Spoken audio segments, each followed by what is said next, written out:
Thank you for holding this hearing today, and thank you to everyone who has come here to testify. I think it's very important that we're hearing your expertise and knowledge in the area as people who have researched the issue.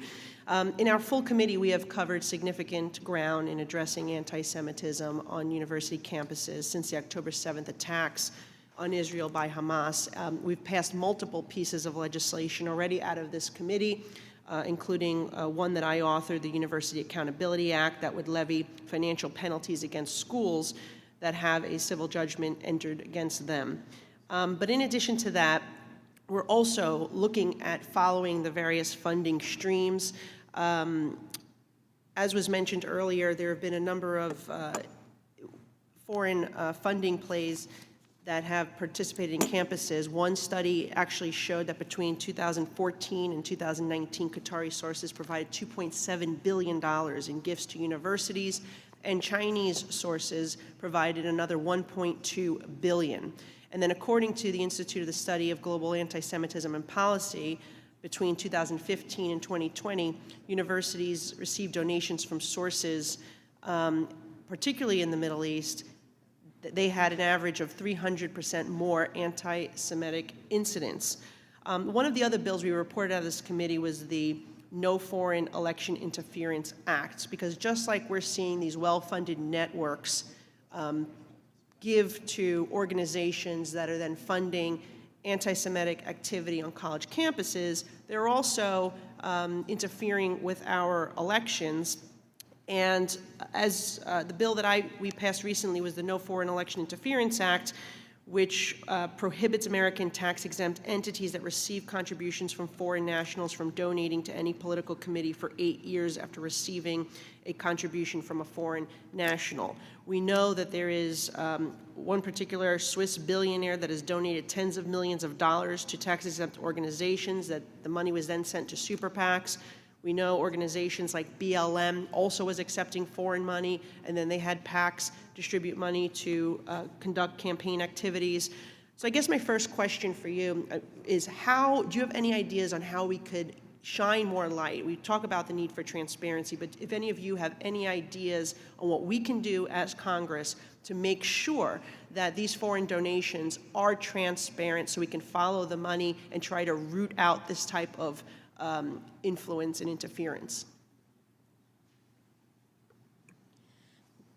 Thank you. I think that we've talked about enhancing the reporting requirements by these organizations, and that's essential, so that we can actually see where the money is coming from.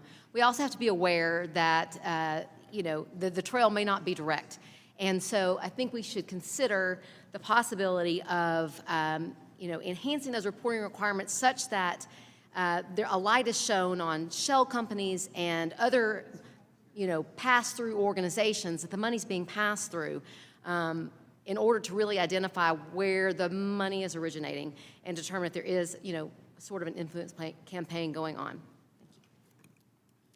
Thank you. Dr. Small? Yeah, thank you. So I think there needs to be an investigation. In 2019, ISGAP presented our work, and we found at that time $3 billion in undocumented money coming from Muslim Brotherhood, associated governments and foundations to American higher education. When the federal investigation was launched, in a very short period of time, they found $18 billion in undocumented money coming not just from the Muslim Brotherhood, but also from China and Russia and other nefarious actors.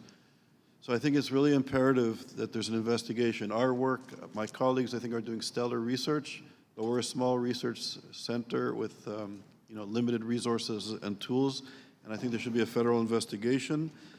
And what kind of penalties do you believe should be levied as a result of finding that money? It's a good question. I'll defer to the lawyers in the room, but I think there should be penalties. I think universities in particular should be,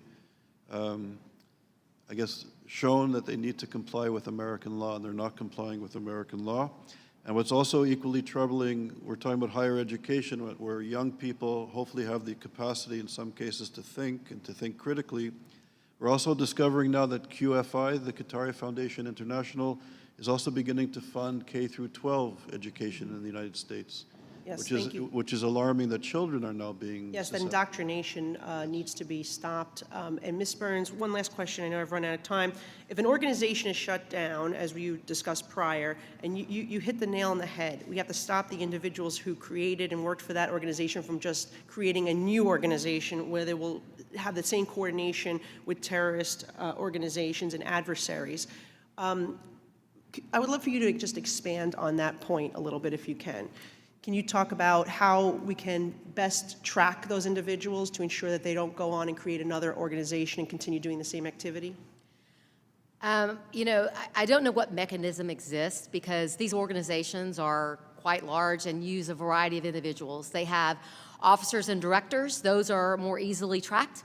If you have an individual who's an officer or director for these organizations and the organization is designated, that individual could be on a blocked list, like you have lists of designated entities, prohibited from operating a tax-exempt organization. The bigger problem is the number of shadow leaders in these organizations that may not overtly appear as affiliated in your fundraisers, the individuals that are out there bringing in the money. Tracing those individuals is complicated. You've given